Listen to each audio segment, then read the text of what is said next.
Why is Eze not starting games at Arsenal? Knowing that he was an important player for Crystal Palace and one of the third midfielders in Premier League. World Cup is coming soon and players are fighting for their position so as to make the World Cup list for their country. What is going to happen to Eze in England? And we all know that without playing time, it might be hard for Eze to make the World Cup list. You have a lot of players performing wonderfully well and having playing time in their respective clubs. Ever since Odegaard got back from injury, Eze's playing time has reduced drastically at Arsenal.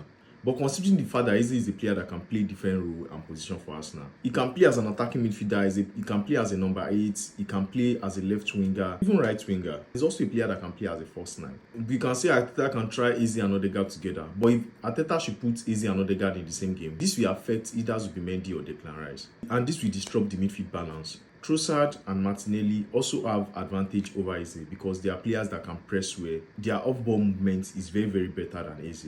Eze is a player that needs freedom to enjoy his game. But Arsenal, on the other hand, Arsenal wants to press. Even when you are not with the ball, you have to mark, you have to keep pressing. This is where I feel Eze needs improvement. And we could see that in their game against Aston Villa, he was blamed for not tracking back and holding Matikash very well. And Arteta believed he could have stopped the goal.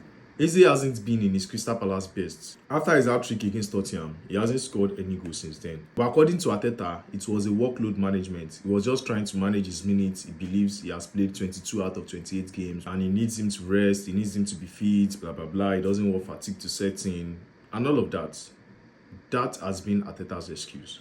But does Eze fit into Arteta's style of play? On paper, yes, he actually fits into the style of play, considering the fact that he's a great ball carrier, he's a creative midfielder with good key passes, he's dangerous at set pieces, he can beat low blocks, he's good in tight spaces, he can play different roles, left-sided number 8 as an advanced midfielder, he can play as an attacking midfielder behind striker, he can play as an inverted left winger, he's also a left half space creator.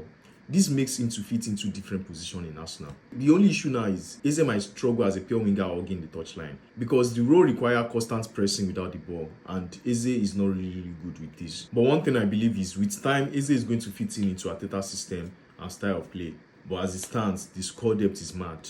Probably if an important player in his role is injured, he can fit in. But as it stands, with Arteta's style of play, with Odegaard back in the team, Martinelli performing well, definitely Declan Rice or Zubimendi cannot sit down for Eze. And Eberechi Eze is back too. So, I don't know. It's going to be tough. But Eze is a great player. I'm just more concerned about his inclusion in World Cup.